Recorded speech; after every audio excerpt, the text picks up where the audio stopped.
대체할 수 없는 정통 경제방송 박근영의 데일리 힌트 시간입니다. 반갑습니다.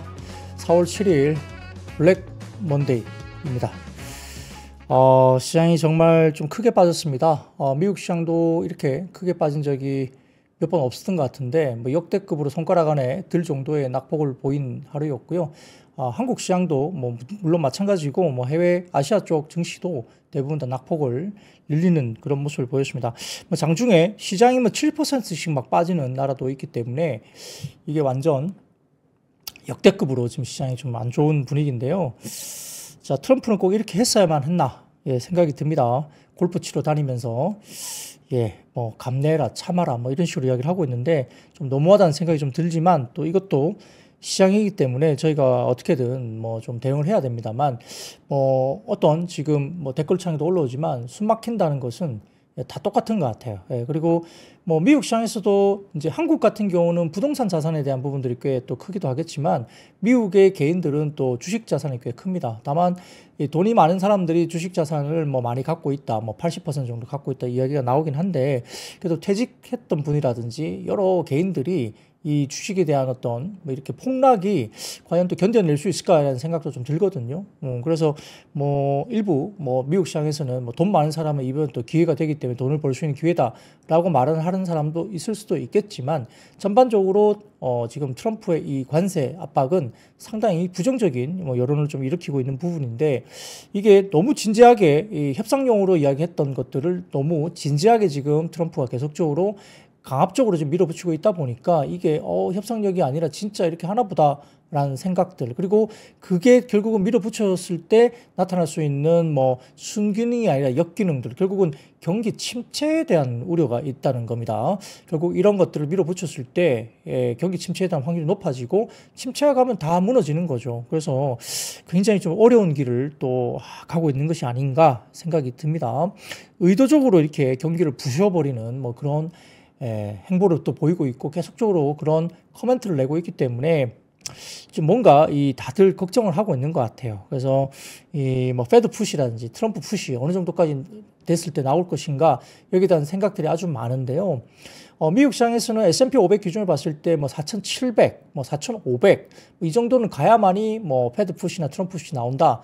이런 이야기를 그냥 막연하게 하고는 있습니다만 전반적으로 아주 좀 힘든 국면이 계속적으로 지속되고 있기 때문에 뭐 그것도 어느 누구가 이렇게 뭐 정확하게 말하기 좀 힘들죠. 근데 이제 심리적으로도 지금은 대부분 좀 어려워한다는 것은 명확한 것 같습니다. 미국 시장도 적당하게 어느 정도 좀 돌려야 되는 자리가 좀 와야 되는데 그 시그널 어떤 것들이 나왔을 때 미국 시장도 돌려지고 또 어느 정도의 주가의 하락이 나타나고 어느 정도 지수단에서 좀 뭔가 조치를 취해야 된다는 그런 생각이 바뀔런지 그런 것들을 이번 주가 좀 고비가 되지 않을까 생각을 하는 그런 하루가 아니었나 싶습니다.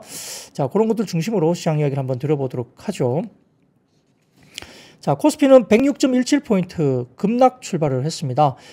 블랙 먼데이 수준으로 출발한 시장은 대부분의 업종 하락 출발한 가운데 일자리와 출산 장려, LG엔 산업, 요소수와 히터류, 온라인 교육과 창투사 등 테마군 중심으로 상승 출발 보였습니다. 대부분의 상승 종목 섹터들은 대부분 다 대선 관련 정책 테마군이나 대선 관련 정치 인맥 관련주들 중심으로 올랐죠. 시장이 급락 출발하자 8개월 만에 코스피는 매도 사이드카 발동되기도 했습니다. 자, 미국 주식시장은 중국의 보복 관세 부과 이게 사실은 주말 사이에 데미지를 입는 하나의 이유가 됐었는데요.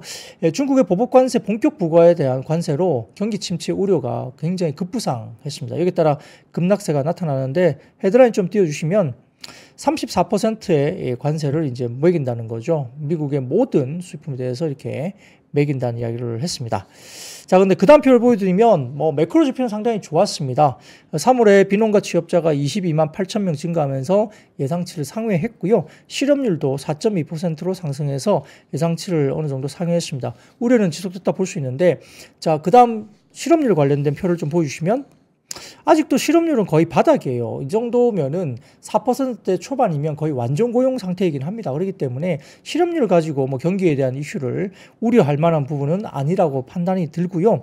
그리고 실업률을 소수점 둘째 자리까지 정확하게 보게 되면 2월에 4.14% 정도 실업률이 있었는데요. 3월에는 사실은 4.15%였거든요. 근데 이게 소수점 둘째 자리를 반올림해서 4.2%로 발표가 됐기 때문에 실질적으로 소수점 둘째 자리까지 이야기하면 4.15%여서 2월에 4.14%하고 거의 같은 수치입니다. 그렇기 때문에 실질적으로는 뭐 실업률 관련된 이런 뭐 지표가 시장을 부러뜨렸다 보기는 뭐 불가능하고요. 전반적으로 시장의 지표들은 상당히 괜찮게 나왔다 볼 수 있습니다.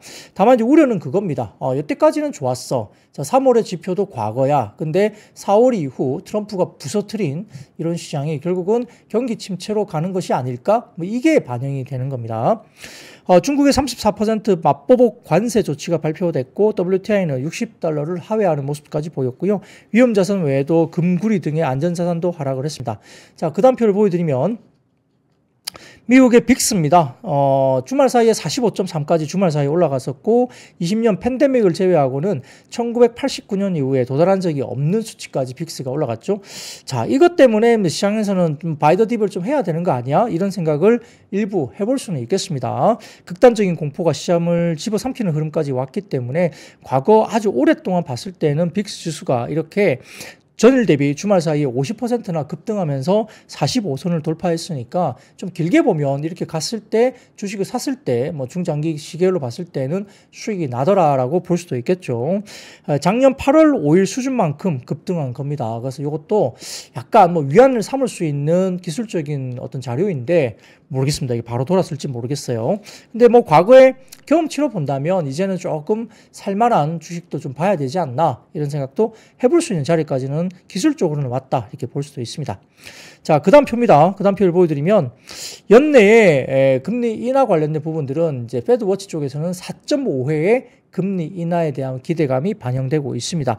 관건은 이제 피벗 타이밍인데요. 결국 아까 말씀드린 대로 뭐 패드 풋, 그 다음에 트럼프 풋, 이게 S&P 500 기준으로 뭐 4,700 정도는 돼야 된다. 또는 뭐 4,500까지는 빠져야 한다. 뭐 이런 이야기가 많은데 4,500까지 가게 되면 꽤 많이 빠져야 됩니다. 아직까지도 좀 남아 있는 거죠. 시장이 어떻게 될지는 모르겠습니다. 아무튼 관세발 경기 침체 공포가 이제 우려스럽게 낙폭을 확대시켰고요. 밸류에이션 전저점도 일단 이탈을 하면서 과매도 구간에 진입했습니다. 국내시장은 오전에 외국인들이 순매도 지속이 됐고 오전 기준 외국인은 현물 7,200억, 선물을 13,600계약 이상 오전에 팔았습니다. 현선물 각각 현물은 7거래일 그리고 선물은 8거래일 연속 순매도가 나타났고요. 연기금은 7거래 연속 순매수 지속하면서 일단 하방 지지하는 수급이 들어오기는 했습니다. 25년 연기금이 4조 5천억 정도 순매수를 했고요.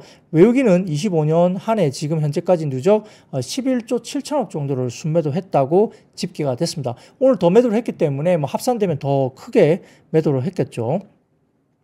자, 2350포인트 수준이 12개월 후행 PBR이 약 0.82배 정도 언저리라서 해당 구간 장중이 이제 붕괴됐었기 때문에 RSI도 30을 하회해서 사실 과매도 구간에 진입했고요. 락바텀으로 시장에서 보고 있는 0.8배 정도 수준이 코스피 기준 한 2300 전으로 보시면 될 것 같습니다. 그래서 PBR 기준으로 0.85배 정도 붕괴는 빅스와 마찬가지로 2000년 팬데믹을 제외하고는 2005년 이후에는 도달한 적이 없었던 자리까지 빠지고 있기 때문에 뭐 이 정도면 지금 뭐 경기 침체가 완전히 온 것도 아니기 때문에 극단적인 공포, 경기 침체에 대한 극단적인 공포 구간으로 오히려 심리 때문에 주가가 좀 더 많이 빠진 것이 아니냐라고 시장에서 생각하는 분들도 꽤 있는 것 같긴 합니다. 근데 이거를 뭐 누가 장담할 수 있겠어요? 저점에 대해서 장담할 수는 없는데 다만 뭐 과거의 역사적인 경험을 봤을 때 이 정도 수준에서는 브레이크가 좀 많이 걸리는 구간까지 기술적인 영역은 들어와 있다. 라고 보시면 될 것 같습니다. 자, V코스피도 39.3 정도인데요. 2010년 이후에 돌파 단 2차례 정도밖에 없었던 급락 사태입니다. 전업종도 오늘 하락세를 보였고 한국전력 등 일부 경기 방어주 유틸리티가 살짝 상승했고요. 정치 인맥이나 그다음에 정치 테마주 중심으로 상승세가 나타나기는 했습니다. 밸류에이션과 기술적 지표 모두 과매도를 가리키고 있지만 트럼프 관세발 침체 공포에서 통하지 않는 지표가 될 수도 있다는 점도 조심스럽게 분석하는 쪽도 있고요. 뭐 양쪽이 있죠. 이제 지금 정도면 살만한 주식이 상당히 많이 보인다 이런 쪽도 있고요. 또 아까 말씀드린 대로 지금은 펀더멘탈이 굉장히 기술적인 과매도 구간이 분명히 영역에 있는데 아마 센티가 더 지배하고 있기 때문에 뭐 주식을 더 던지게 됐을 때는 낙폭이 좀 더 아래쪽으로 열려 있을 수도 있다. 이런 조심스러운 어떤 뭐 의견도 있다 볼 수 있습니다. 와중에 트럼프는 뭐 골프로 치도 다니고 막 본인이 뭐 유유자적합니다. 골프도 치러 가면서 SNS에 관세 정책 지속 의지를 또 천명을 했죠. 그래서 이렇게 이야기를 합니다. Only way this problem can be cured is with tariffs. 그러니까 이게 결국은 지금의 문제를 치료할 수 있는 유일한 방식은 역시나 관세밖에 없다라고 정책 지속에 대한 의지를 천명했다고 합니다. 참 얄밉죠? 예, 골프장 가가지고 골프 보면서. 자, LG에너지솔루션, LG전자 실적 발표가 나왔습니다. 삼성전자는 8일 실적 발표 예정인데요. 예상치 상회가 LG엔솔과 LG전자가 나왔는데 뭐 이것도 중요하긴 했지만 역시 관세로 인해서 실적 자체에 대한 관심보다는 기업별 관세 영향력 이게 좀 더 굉장히 누르고 있었다 이렇게 보이는 상황이고요. 실적 발표 이후에 컨콜 등을 통해서 내용을 조금 확인하고 좀 대응을 해야 될 것 같습니다. 다만 LG엔솔도 조금 뭐 AMPC 때문에 어쨌든 적자를 좀 면하긴 했는데 그래도 시장의 컨센보다는 좀 잘 나왔기 때문에 상대적으로 좀 덜 빠지는 모습을 보이기도 했습니다. 코스닥은 주식시장 변동성 확대에 전업종 약세였고요. 일부 테마 수급이 집중되면서 급등세가 나타나기도 했는데 ABL 바이오 같은 경우가 장중 상한가까지 올라갔고요. 영국의 GSK의 뇌질환 치료제 플랫폼 4조 원 규모의 이전 소식에 상한가 갔고 시총 2조 원까지 달성이 됐습니다. 조기 대선 6월 3일 실시 가능성에 대해서 오늘 기사가 나오면서 정치 테마, 그다음에 출산 장려, 엔젤 산업, 일자리, 온라인 교육 등 강세를 보이기도 했고요. 세종시 이전 관련된 늘 나오는 대선과 관련해서 정책적으로 늘 단골 솔림처럼 이렇게 나오는 그런 이슈들이 주목을 받으면서 수급적으로 쏠림이 있었습니다. 아까 말씀드렸던 LG에너지솔루션 잠적 실적 발표가 되면서 분기 영업이 흑자 전환 성공에 2차전지 밸류체인이 전체적인 지수 대비로서는 좀 아웃퍼폼을 했지만 그래도 낙폭을 줄이진 못했고요. 외국인 투자자 순매도가 확대됐습니다. 장중에 2330포인트 부분까지 하락세가 나타났고 또 증시가 하락하면 파월 풋 또는 트럼프 풋에 대해서 정책 전환을 통해서 시장 하락을 방어해 줄 것이라는 시장 기대감이 있었는데 파월 같은 경우는 당분간 인플레 관련된 우려 때문에 금리를 당장 인하기는 좀 어렵다. 시간을 좀 두고 볼 것이다. 이런 뉘앙스로 이야기를 했기 때문에 아마 5월 중에 금리 인하는 좀 어렵지 않느냐 이런 시장의 어떤 분석이 나오고 있는 상황이라서 파월풋은 조금 더 시간이 걸릴 것 같다 이렇게 이야기 나오는 것 같고요. 모르죠. 아주 극단적인 상황이 생기면 갑자기 뭐 기자회견해서 어떤 말을 할 수도 있겠습니다만 여튼 지금 주말 사이의 분위기는 파월이 그렇게 급하게 움직이지 않고 좀 신중하게 움직이겠다는 의견을 발언을 했습니다. 금요일날 비농업 고용자 수가 시장의 예상치를 상회하면서 견조했던 것 또한 파월 풋에 대한 여러 가지 기대감을 좀 약화시켰죠. 경기 지표가 굉장히 좋게 나왔기 때문이죠. 더군다나 지금 관세 관련된 영향이 어쨌든 어느 정도일지는 정확하지 않기 때문에 관세 영향을 받으면 인플레가 생기면 금리 인하를 서두르기가 좀 어렵지 않느냐 뭐 이런 생각도 해볼 수 있습니다. 자, 시장의 지표인 피어 앤 그리드 인덱스가 4까지 내려오면서 극도의 공포 구간이고요. 빅스 공포지수도 45까지 급등을 했고 코스피 2300 한 340 정도 이 선은 밸류에이션 측면에서 지난해 8월 5일 엔캐리 청산 이루어졌던 정점에 이르렀던 시기와 그리고 2008년 금융위기 당시 수준을 테스트하는 저점까지 빠져있기 때문에 말씀드렸듯이 여기서 뭐 추가적으로 조금 더 밀린다고 한다면 바이더 딥에 대한 가능성 그런 니즈가 있는 수요가 또 있을 수 있다 생각이 됩니다. 자, 코스피는 지난 8월 이후 처음 매도 사이트가 발동이 됐고요. 일본, 대만 등 주변국에서는 서킷 브레이크가 발동되는 등 투자 심리와 수급 아크로 인한 언더슈팅 양상이 강하게 나타나고 있는데 대만 같은 경우는 한시적으로 또 공매도를 좀 막았습니다. 그렇기 때문에 대만의 공매도가 막히니까 한국 시장의 공매도에 대한 어떤 민감도 그게 또 좀 더 높아질 수 있다는 이야기도 좀 돕니다. 대만을 공매도 못 때리니까 한국을 공매도 대상으로 한다. 이런 이야기도 조심스럽게 좀 생각하는 쪽도 있는 것 같고요. 자, 글로벌 증시 전반적으로 투매 양상이 나타나면서 조선, 방산, 전력기기, AI 반도체 24년 이후에 모멘텀이 강했던 업종 중심으로 하락세가 좀 더 두드러졌습니다. 조기 대선 국민에 접어들면서 정치 테마주는 상승세를 보였습니다. 주요 정치인들의 출마 선언에 잇따르면서 안랩, 오리엔트 전공, 대상 홀딩스 이런 종목들도 정치 테마주 급등락이 나타났고요. 아까 말씀드렸던 ABL 바이오가 특징주로 상한가를 올랐었고요. 업종 가운데 그래서 좀 상대적으로 견딘 섹터는 전기가스와 중형 목재, 통신 정도였고, 업종에서 하락폭이 컸던 세 가지 섹터는 기계장비와 운송장비, 부품, 그리고 의료, 정밀기기 정도로 볼 수도 있습니다. 자, 그러면 재빠르게 그 다음 매크로 지표 몇 개 좀 보고 갈게요. 자, 첫 번째 자료 좀 띄워주시면 1990년 이후에 S&P 500 지수 이틀간 10% 넘게 급락한 사례 관련해서 미래셋이 이렇게 이야기를 했는데 2020년 3월 12일 날 이틀간 등락률이 마이너스 13.9%, 이때는 코로나 팬데믹이었죠. 그리고 2008년도 글로벌 금융위기가 12.4% 빠졌습니다. 이번에 이제 25년 4월 4일 날 10.5% 이틀간 빠졌고요. 관세 전쟁, 그리고 2008년 11월 6일 날 마이너스 10% 글로벌 금융위기 정도가 나왔습니다. 그러니까 아주 심각한 상황이 생겼을 때 이렇게 빠졌는데, 트럼프의 관세 전쟁이 지금은 경기 침체로 갈 수 있지 않을까라는 우려가 반영되고 있는 거거든요. 실제 침체가 나온 건 아직은 아닙니다만 가능성이 좀 올라가면서 우려가 반영됐기 때문에 시장은 실제보다는 좀 더 많이 빠진다고 볼 수는 있습니다. 현재 그렇게 반영되고 있는 상황인 것 같고, 자, 그 다음 표 보여드리면 글로벌 주요 지수 최근 1년 고점 대비 하락률인데, 왼쪽 보시면은 코스닥이 거의 한 28% 정도 빠진 것 같고요. 20% 이상 1년 동안 고점 대비 하락률을 보이는 쪽이 나스닥 100과 나스닥, 러셀 2000, 일본 코스닥 정도이고, 그 위에 바로 코스피가 있고요. 제일 상대적으로 좀 덜 빠진 곳이 스페인, 영국, 호주, 독일, 프랑스, 중국 이렇게 나와 있습니다. 오른쪽 보시면 S&P 500 섹터의 최근 1년 고점 대비 하락률이 큰 곳은 소재, 커뮤니케이션, 필수 소비재, 에너지, IT, 경기 소비재 이런 쪽이 20% 이상 낙폭이 제일 컸고요. 상대적으로 덜 빠진 곳은 금융과 유틸리티, 헬스케어, 부동산 이렇게 쭉 나와 있네요. 자, 그리고 그 다음 표 보여드릴게요. S&P 500 지수 이틀간 등락폭입니다. 1987년 이후인데, 보시면은 블랙 먼데이, 닷컴 버블, 글로벌 금융위기, 중국발 금융불안, 코로나 팬데믹, 연준의 빅컷 등등, 트럼프 관세 전쟁, 만만치 않게 이번에 트럼프의 관세 전쟁 때문에 4월 달에 주가 하락폭이 엄청나게 크게 나타나고 있습니다. 그래서 이 정도로 기술적으로 빠졌기 때문에, 자, 이 정도면은 사실 지표만 봐서는 좀 바이 더 딥을 좀 할 수 있는 구간까지 단기에 좀 빠진 것이 아닌가 생각은 듭니다. 모든 사람이 공포에 질렸을 때가 또 바닥일 가능성이 있습니다. 너무 낙관론적인지 모르겠지만 아무튼 조심을 해야 되죠. 그런데 기술적으로는 중요한 것은 이겁니다. 지금 자리에서 던져서 실익이 있을까? 주식을 어쩔 수 없이 리스크 관리를 위해서 좀 현금을 만든다. 거기까지는 오케이. 근데 지금 자리 정도에서 야, 시장 망할 것 같아. 여기서 더 급락 나올 것 같기 때문에 지수 다 배워. 주식 싹 다 비워라. 이거는 좀 아니지 않느냐. 이 정도 자리에서는 그 정도는 생각을 할 수가 있겠죠.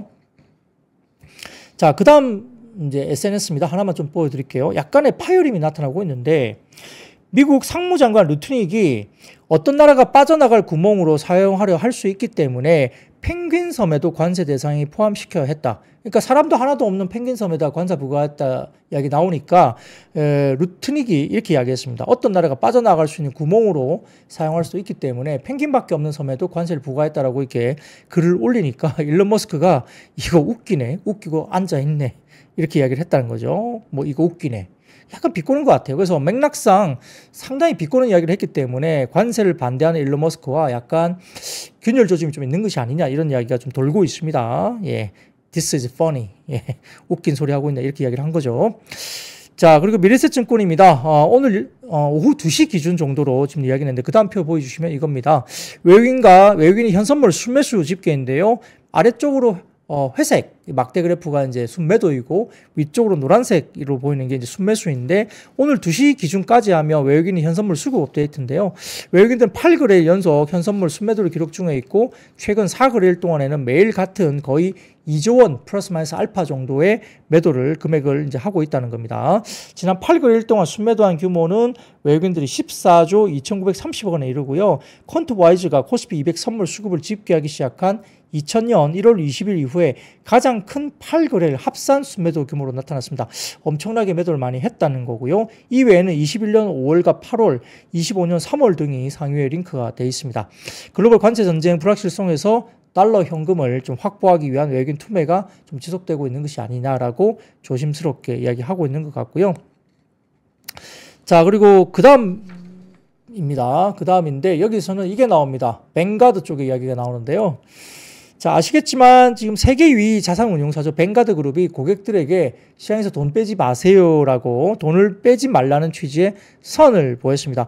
증시 폭락에 고객들에게 결국에는 회복할 것이라는 선을 보냈다고 알려지고 있는데 서한에서 뱅가드는 백악관이 새로운 관세법을 발표하면서 시장은 불안정해졌고 가장 철저한 투자자의 인내심마저 시험에 들게 하고 있다고 하면서 미국 증시 폭락에 따른 투자자들의 불안감을 언급은 했습니다.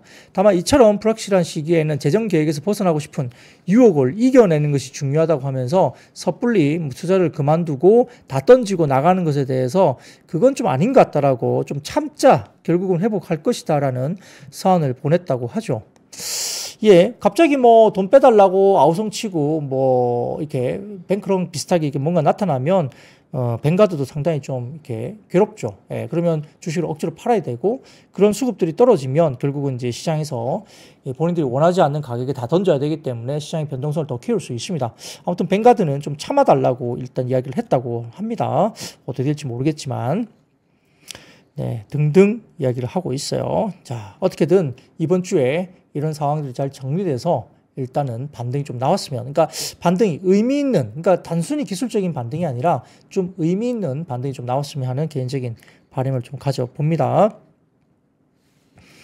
자, 그러면 섹터로 한번 바로 넘어가도록 하겠습니다. 오늘 뭐 섹터 관련해서 이야기가 많은데 첫 번째 반도체입니다. 역시 필라델피아 반도체 지수가 마이너스 7.6%, 지수가 7.6% 급락했으니까 엄청난 급락이 되겠죠. 그래서 이렇게 뭐 같이 급락을 했는데요. IM증권은 보고서를 통해서 향후에 반도체 25% 개별 관세가 만약에 부과될 경우에는 미국 세트 업체들의 반도체 구매 비용은 25% 상승하게 되고 이 중 3분의 1인 8.3%를 가격 인상으로 고객에 전가하고 나머지 16.7% 중 반반씩을 세트와 반도체 업체에 부담하는 것으로 가정하면 한국 반도체 업체들은 약 8.3%의 가격 하락을 겪게 된다고 밝혔습니다. 자, 근데 뭐 미국에서 트럼프는 제품 인상을 하지 마라. 관세는 본인이 매겨놓고 트럼프가 시장에다 대고 제품에 대한 가격을 올릴 생각하지 마라 경고했지 않습니까? 자, 그렇기 때문에 이게 어떻게 진행될지 모르겠지만 아무튼 그 한국 반도체 업체들의 미국 매출 중에 미국향 직접 수출이 15에서 20% 수준이기 때문에 전체 매출에 미치는 영향은 좀 좋지 못한 부정적인 영향은 이 경우에 1.3에서 1.7%에 불과한 것이다라고 봤습니다. 그러니까 아까 말씀드린 대로 25% 올라가고 3분의 1은 가격 인상을 전가하고 16.7% 중에 반반씩 세트와 반도체 업체가 부담하는데 한국 업체들의 미국향 직접 매출이 15에서 20% 수준이니까 실제 전체 매출에 미치는 영향은 1.3에서 1.7 정도다 이야기를 했습니다. 그래서 실제 영향의 전도는 현재로서는 좀 짐작하기 어려운 부분도 물론 있긴 하지만 크리티컬하게 크지는 않을 수도 있는 거죠. 자, 그래서 그런 영향이 미치면서 센티적으로 더 이제 분위기가 안 좋기 때문에 던지는 거예요. 그래서 이제 지수가 더 많이 빠졌다 볼 수 있는 상황인데요. 자, 한투증권에서 반도체 하락에 대한 주가 코멘트를 냈습니다. 자, 반도체가 관세 부과 대상에서 면제가 됐지만은 낸드 단품 및 웨이퍼는 면제 대상이고 디램 모듈과 낸드 SSD는 면제 대상이 아니라고 밝히면서 반도체 소비처인 IT 하드웨어 수요 관련된 하락으로 반도체 수요 역시 감소할 가능성을 시장에 반영하고 있다. 그러니까 경기가 안 좋아지니까 세트나 이런 것들이 팔리겠느냐, 가전 등을 포함한 것들이 안 팔릴 수도 있고요. 스마트폰도 마찬가지입니다. 자, 그래서 직접적인 관세보다는 경기가 좀 풀어지면서 소비가 약화되고 그러니까 반도체 수요도 역시 약화될 수 있다. 이런 이야기를 하는 거예요. 근데 다만 이 같은 관세 정책이 오히려 미국 기업을 고립시킬 수밖에 없다는 이야기를 합니다. 당연하죠. 미국 기업의 주가와 실적을 압박할 수밖에 없고 역시 미국을 공급망 내에서 고립시킬 수 있는 가능성이 있습니다. 특히 올해 수요는 AI 데이터 센터가 주도하고 있는데 서버와 AI 데이터 하드웨어 관련된 밸류체인은 대부분 대만과 한국, 중국 등이 아시아 위주로 주도를 하고 있기 때문에 이런 것들 관련해서 미국이 고립될 수 있다 이런 이야기를 하고 있습니다. 자율주행과 로보틱스 등 AI 응용 분야에서는 오히려 중국이 미국보다 앞서고 있다고 볼 수 있는 상황이다라고 언급을 하면서 관세 정책은 오히려 미국 데이터 센터 투자를 위축시키고 AI 경쟁에서 뒤처지게 만들 수 있다는 거죠. 자, 그런 것들 중심으로 했을 때 변동성 확대 구간에서 방어적인 대응은 사실 꼭 필요하다고 언급을 하면서도 현재 반도체 섹터에 대한 공포는 과도하다라고 이제 분석을 했습니다. 근데 이게 수급 이슈가 있기 때문에 뭐 과도하다고 생각을 하고 있지만 반대매매 등을 포함한 막 던지는 뭐 수급 때는 사실 장사가 없죠. 그걸 세게 받아서 끌어올리는 수급이 들어와야 되는데 지금은 분위기가 그렇지는 않다고 보입니다. 자, 그리고 그 다음 표 보여드리겠습니다. 자, 1분기 분기 영업이익 삼성전자인데요. 여기 뭐 이렇게 퀀트 자료입니다. 다울투자증권의 퀀트 자료인데 파란색 점이 땅땅땅땅 찍혀 있는데 그거 보지 마시고요. 다울투자증권의 이 부분이 빨간색 실선 보이십니까? 빨간색 실선. 이게 보시면은 왔다 갔다 하면서 제일 오른쪽 빨간색 보면 5조 7천원 349억 이렇게 쭉 나와 있습니다. 자, 2주 전에 삼성전자 관련해서 4조 원 초반, 그러니까 4조 2,820억까지 퀀트 기준으로 삼성전자의 1분기 영업이익이 4조 원대 초반까지 빠졌었죠. 제가 지난번에 방송 중에 삼성전자의 1분기 영업이익이 4조 원대 정도도 떨어질 수 있다는 이야기가 시장에 돌고 있다. 여의도에서 이야기 드렸지만 그게 극단적으로 3조 원대까지도 이야기가 돌았었어요. 근데 그때 시장의 컨센이 5조 2천억 정도가 돌았었기 때문에 아마 5조 원대보다는 훨씬 더 낮은 뭐 4조 원대 정도도 나올 수 있지 않을까라고 두려움이 삼성전자에 대한 부분이 있다. 근데 다만 1분기 실적 발표가 바닥이기 때문에 시장은 그 발표 이후에 긍정적으로 갈 수도 있겠다는 이야기가 돈다. 이런 이야기 제가 들은 적이 있지만 지금 그러한 삼성전자의 분위기가 1분기 추정치가 실적 발표 하루 앞두고 지금 퀀트들 사이에는 5조 원대 중후반, 5조 7천억까지 지금 퀀트로 올라가고 있다는 거죠. 지금 4조 2천억대까지 빠졌다가 지금 내일 앞두고 오늘 1분기 삼성전자 영업이익 추정치가 5조 7천억대까지 퀀트가 올라가 있다는 겁니다. 시장에서는 5조 한 1, 2천억 정도가 이제 아직은 컨센으로 잡혀 있는데 최근에 외국계 증권사들도 보면 대부분 다 5조 원 이상 삼성전자 1분기 영업이익을 추정하는 곳이 좀 있습니다. 그렇기 때문에 전반적으로 지금 4조 원대까지 우려했던 것들은 좀 아닌 것 같고 5조 원대 이상은 나올 가능성이 좀 있어 보이기 때문에 장이 이렇게 안 좋고 뭐 주가 많이 빠졌을 때는 오히려 1분기가 생각했던 것보다 조금 더 괜찮네라고 하면 그래도 좀 방어가 되지 않을까 그 생각은 좀 해봅니다. 주가가 뭐 올라가는 것은 좀 다른 이야기기도 할 수 있지만 이렇게 시장이 안 좋을 때 뭐 3, 4조밖에 안 나온다 이러면 더 안 좋게 볼 수도 있겠지만은 그래도 한 5조 원대 중후반까지 만약에 나와준다면 심리적으로는 좀 안정을 좀 찾을 수도 있겠다 이런 생각도 듭니다. 내일 나와야 되겠죠. 자, 그리고 다음입니다. 로이터 통신인데 이게 블룸버그 통신을 아마 인용 보도한 것 같아요. 자, 메타가 위스콘신에 약 10억 달러 규모의 데이터 센터 프로젝트를 계획하고 있다는 겁니다. 그래서 역시 데이터 센터 진행은 계속 되고 있다는 거죠. 최근에 마이크로소프트가 오픈 AI와의 관계가 변화되면서 일부 데이터 센터 건립에 대한 지연이나 약간의 뭐 축소 이런 것들이 말이 됐지만 마이크로소프트 자체도 연간 캐펙스 투자에 대한 규모는 줄이지 않고 다 집행을 할 것이다 이야기를 했었고 메타 같은 경우도 뭐 구글도 마찬가지고요. 이런 쪽 관련해서는 역시 계속적으로 투입이 되고 있다. 블룸버그 통신이 금요일 날 보고를 한 내용입니다.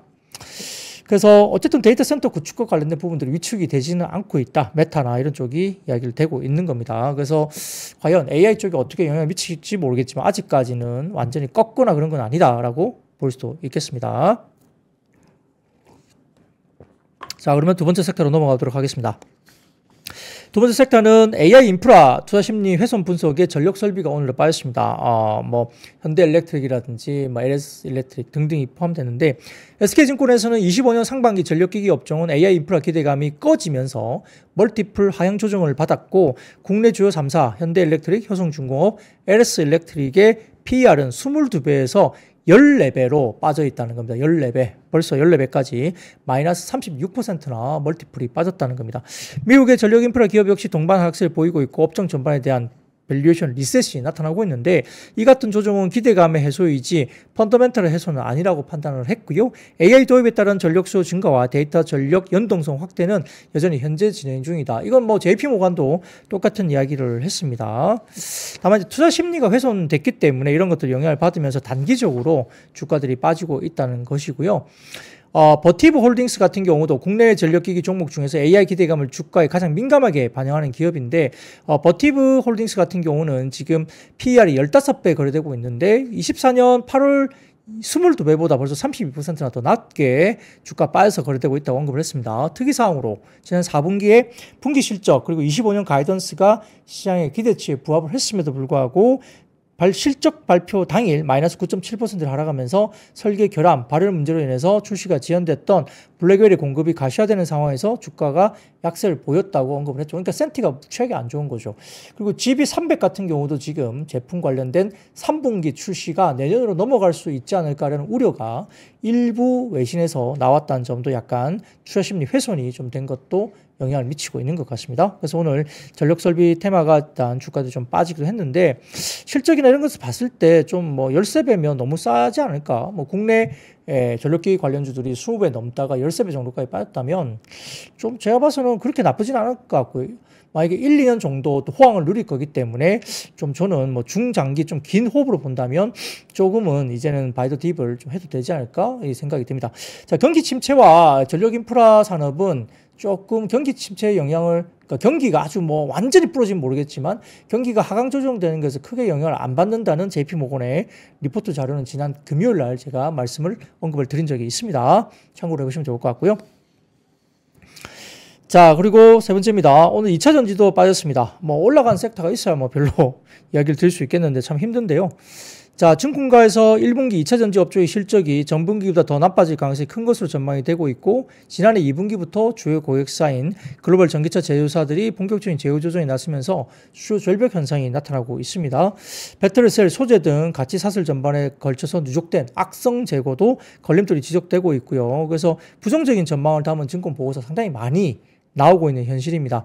자, 이렇게 해서 이번 4월 들어서도 약간 부정적인 리포트가 꽤 많이 나왔었고요. 뭐 그래서 최근에 분위기가 만만치 않았던 분위기인데, 국내 주요 배터리 3사의 중국 배터리 업체와 점유율 격차도 갈수록 더 벌어지는 상황이기 때문에 점유율이 국내 배터리사가 빠지다 보니까 중국 시장을 제외한 쪽에서도 지금 점유율이 중국에 밀리고 있어요. 그러다 보니까 좀 부정적인 이야기가 많이 나옵니다.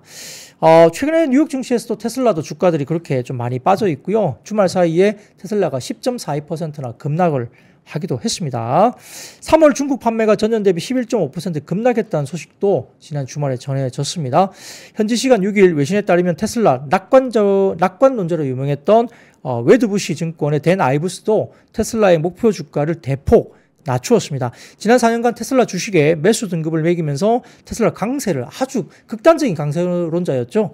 이렇게 전망해온 아이브스가 이날 트레저리에게 보낸 보고서에서 테슬라 목표 주가를 종전 $550 수준에서 무려 $315로 대폭 그냥 완전히 박살을 내버린 거죠. 43% 하향 조정을 했습니다. 자, 여기에 따라 2차 전지도 오늘 별로 좋지는 못했고요. 상대적으로 LG엔솔이 장중에 시장 예상보다 양호한 실적을 공개했습니다. 그런데 AMPC가 포함됐기 때문에 약간 적자가 있는 부분이 맞는데, 그래도 어쨌든 기존의 시장에서 생각했던 컨셉보다는 좀 좋게 나왔고요. 그래서 상대적으로 좀 덜 빠진 정도 수준에서 마무리됐습니다. 자, 그 다음 표를 보여드리겠습니다. 사진 보여드리면 테슬라의 유럽 쪽에서의 하향 조정입니다. 지금 보시면은 뭐 영국, 스웨덴 등등 포함해서 쭉쭉쭉쭉, 독일도 마찬가지고요. 뭐 많게는 75%나 지금 수요가 빠지고 있고요. 뭐 적게 빠진 곳이 한 13% 정도 빠졌나요? 예, 이렇게 유럽 쪽에서의 지금 뭐 낙폭이 국가마다 지금 테슬라의 수요가 엄청나게 급감을 하고 있는 것이 보입니다. 그래서 이렇게 가다 보니까 대표적인 테슬라 강세론자였던 웨드부시 댄 아이브스도 역시 목표가를 대폭 삭감하는 그런 이야기가 나오고 있죠. 관세와 브랜드 문제로 인해서 향후에 글로벌 고객층의 최소 10% 정도를 상실할 가능성도 있다라고 댄 아이브스는 이야기를 했습니다. 그러니까 테슬라에 대해서 굉장히 부정적인 분위기로 이야기를 했다는 거죠. 네, 그래서 결국은 또 테슬라가 사실상 전 세계적으로 정치적인 성향에 대한 부분들이 일론 머스크가 너무 강하게 부담을 주는 그런 정치적인 성향을 많이 드러냈다는 점도 사실 굉장히 부정적이었고요. 그리고 본인의 본업을 안 하고 자꾸 이제 도지나 이런 것들을 하면서 본업에 좀 너무 등한시한 거 아니냐, 이런 것들 때문에 또 부정적이었다 볼 수도 있겠죠. 자, 뭐 어떻게 일론 머스크가 어떻게 할지 좀 지켜볼 필요가 있겠습니다. 아까 정부 부처 사이하고 좀 분위기도 별로 안 좋죠. 예, This is funny, 웃긴 소리 하고 있다, 이런 이야기 하고 있잖아요. 그러니까 어떻게 테슬라로 복귀를 빨리 할지, 도지를 좀 더 본인이 좀 더 끌고 나갈지 지켜봐야 될 것 같습니다. 어쨌든 뭐 도지에서 빨리 나와서 복귀한다는 이야기에 대해서 일론 머스크는 페이크 뉴스라고 이미 지난주에 이야기를 한 적은 있습니다. 모르겠어요. 생각이 또 갑자기 바뀔지는 모르겠네요. 자, 그리고 네 번째입니다. 오늘 제약바이오도 당연히 이제 빠졌습니다. 트럼프 행정부가 미국의 보건기관 직원 대규모 대량 해고 계획을 3월 27일 했고요. 10,000명 정도입니다. 특히 생물의약품 평가연구센터 책임자 피터 마크 테출로, 뭐 FDA 국장 마티 마카리가 케네디 주니어의 행복을 막지 못했다는 실망감이 반영되고 있다고 밝히고 있습니다. 그래서 피터 마크는 뭐 세포 유전자 치료제를 잇따라 승인하면서 산업의 문을 열었던 적이 있고요. 희귀질환 임상 가속화라든지 가속 승인 적극 활용한 인물로 알려져 있어서 어쨌든 구조조정에 심사위원은 없었다고 밝히긴 했지만 FDA 리더십과 실무력의 대대적인 해체가 FDA 의약품 심사 능력을 전방위적으로 좀 약화시키고 있다는 분석이 나왔죠. 자, 여기에 따라 기본적으로 조금은 제약바이오도 좀 빠지기는 했는데요. 다만 이제 트럼프 대통령이 지금 4월 2일 날 미국의 해방의 날이라 선언하면서 관세를 발표하고 제약바이오에 대한 관세는 제품에 대한 관세는 좀 제외됐다는 점에서 위안이 좀 있긴 했는데 아무튼 그럼에도 불구하고 의약품 부분을 겨냥한 별도의 관세를 또 계획하고 있다는 이야기가 흘러나오면서 관련 불확실성은 여전히 지속되고 있습니다. 힘들어지고 있네요. 그래서 오늘 역시 시장이 별로 안 좋았고요. 아까 말씀드렸던 뭐 ABL 바이오 정도가 이제 개별적인 모멘텀을 가지고 급등하는 정도 수준에서 마무리됐다. 이렇게 볼 수도 있겠습니다. 자, 그러면 다섯 번째입니다. 정유화 LPG가 하락세를 보였습니다. 4월 4일 미국 뉴욕 상업거래소 국제유가가 중국 보복관세소 글로벌 침체 우려 등의 폭락을 했습니다. WTI는 5월 인도분 가격이 전거래보다 4.96달러, 7.41% 하락한 61.99달러의 거래를 마쳤고요. 23년 10월 4일 이후에 하루 최대 낙폭과 21년 4월 26일 이후에 최저가를 기록했습니다. 트럼프 미국 대통령의 상호관세에 중국이 맞대응하면서 글로벌 무역 분쟁 이슈가 불거질 수밖에 없었고요. 여기에 대한 위기감 때문에 사실 유가도 빠질 수밖에 없겠죠. 결국은 유가 빠지는 것은 경기 침체를 고민하고 있다는 겁니다. 또한 이와 함께 중국은 히토류 7종에 대한 수출도 즉각 제한하기로 했고 수출 제한 대상은 사마리움, 가돌리늄, 테르비움, 그 다음에 디스프로슘, 그 다음에 루테튬, 스칸디움, 이트리움으로 알려져 있다고 합니다. 이렇게 희귀 금속 관련된 부분들에 대해서 이슈가 또 있는 상황입니다. 이에 따라서 오늘 에너지 관련주가 하락을 했는데요. 자, 그 다음 미래에셋증권의 자료 좀 띄워드리겠습니다. 자, 국제유가의 하락 요인은 첫 번째는 관세고요. 관세 때문에 국제유가가 역시 경기에 대한 부담 때문에 빠졌고 두 번째는 오펙 플러스입니다. 국제유가가 역시 오펙 플러스가 3개월치 증산을 진행을 하고 있습니다. 잘 말을 안 듣는 게 카자흐스탄인데 카자흐스탄은 오펙 플러스 기존 생산량 대비 21% 초과 생산 중에 있다고 이야기되고 있고요. 가장 큰 이렇게 말을 안 듣는 이유가 신규 개발 중인 텐지스 유전입니다. 하루에 100만 배럴 생산하는 쪽이 있는데 지금 텐지스 프로젝트가 10년간 500억 달러 이상이 투자된 유전인데 주도 기업이 쉐브론의 원유 생산량이 20%를 차지하는 유전으로 알려져 있습니다.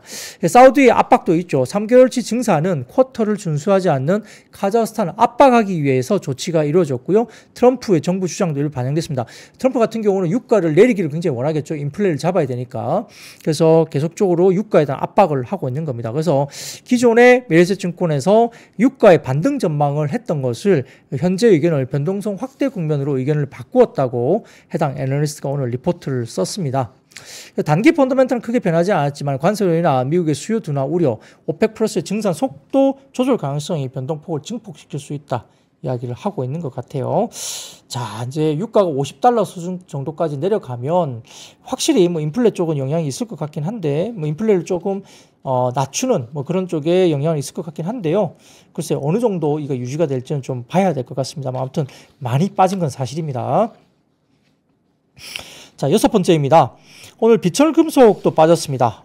트럼프 관세 여파로 미국 경기 침체가 우려가 고조되고 있기 때문에 구리가 5월 인도분 구리 관련해서 뉴욕 상품거래소에서는 3일 현지 시간 톤당 1,645달러로 하락을 했습니다. 지난주 기록했던 사상 최고치에서 10% 정도 하락한 수준으로 보이는 상황이고 런던 금속거래소에서도 구리 가격이 2% 내린 톤당 9,510.5달러를 기록했습니다. 시장 전문가들이 구리 가격이 좀 더 빠질 수 있다 이야기를 하고 있죠. 당연히 그러겠습니다. 경기가 좀 우려스럽고 침체 가능성도 높아지고 있기 때문에 구리 수요가 약화되면서 추가로 하락할 가능성에 대해서 배제할 수 없다. 이런 이야기가 하고 있는 상황이고요. 시티그룹은 경기 둔화에 대한 우려가 확산되면서 구리 가격이 2분기 중에 톤당 8,500달러 수준까지 하락할 수 있다고 전망했습니다. 지금 아까 제가 말씀드린 대로 10,000달러가 넘잖아요. 그런데 런던 쪽에서는 9,510달러 정도 수준이고 지금 뉴욕 상품거래소 쪽에는 10,000달러가 넘는데 이게 8,500달러까지 갈 수도 있다고 보는 거죠. 그래서 국내 증시에서도 이 관련된 얘기가 구리 관련된 뭐 상품들 나와 있는데 많이 빠졌습니다. N2 레버리지 구리 선물 ETN도 전 거래일 대비 20% 이상 급락세를 나타냈고요. 삼성 레버리지 구리 선물 ETN도 20% 넘는 급락세를 기록했었고, 메리츠 레버리지 구리 선물 ETN도 그렇고, KB 레버리지 구리 선물 ETN, 그리고 신한 레버리지 구리 선물 ETN, 한투 레버리지 구리 선물 ETN 등도 모두 급락세를 장중에 나타내기도 했습니다. 아울러서 코덱스 구리 선물 ETF도 장중에 9% 넘게 급락하는 모습을 보이면서 상당히 어려운 모습이 나타났다 볼 수 있습니다. 자, 오늘은 별로 좋은 이야기를 못 드려가지고 제가 너무 죄송스러운 마음이 들 정도입니다. 이게 섹터마다 왜 빠졌는지 설명을 드리는 거니까 너무 좀 마음이 불편하긴 하네요. 자, 그 다음입니다. 조기 대선 6월 3일 가능성 굉장히 높아지고 있고 조만간 발표가 그렇게 나올 것 같다라는 기사가 나오면서 정치 인맥과 정책주가 상승세를 보였습니다. 이거는 뭐 테마성이기 때문에 뭐 저희가 구체적으로 이게 좋다 나쁘다 말씀드리긴 좀 힘들긴 한데요. 아무튼 대선일을 정하면서 국무회의를 반드시 거쳐야 하는 것은 아니지만 중요한 안건마다 그날 또 임시공휴일로 지정해야 될 문제도 있기 때문에 정부가 이런 절차를 밟기로 하고 있다 보이고요. 뭐 이번 주 내로 6월 3일 정도로 뭐 발표가 될 가능성이 높다라고 이야기는 하고 있는 것 같습니다. 그래서 각자가 정치인맥 뭐 이재명 대표나 그 다음에 홍준표 대구시장 등등 포함해서 이렇게 한동훈 전 대표 관련된 쪽도 마찬가지고요. 정치 인맥 관련주들이 이제 움직임이 변동성이 굉장히 크게 나타났고요. 그 외에도 미디어, 방송이나 신문 테마도 상승했습니다. 대선이 시작되면은 뭐 예를 들어서 뭐 IMBC나 아시아경제, YTN, KNN 등과 같은 미디어 관련주도 움직이는 그런 정치 테마주로서 움직임이 있을 수도 있습니다. 자, 그리고 또 대선 정책주로 이야기되는 게 사실 뭐 우리가 이야기하는 출산 장려, 엔젤 산업 등도 있고요. 그 다음에 일자리 관련, 창업 관련된 뭐 이런 것들, 일자리 지원, 그리고 온라인 교육주 이런 것들도 이야기가 될 수 있는 상황이고, 세종시 관련 주도 이런 이야기가 세종시 이전 이런 걸로 관련된 뭐 이야기가 좀 더 테마주로서 움직일 수 있다는 점인데요.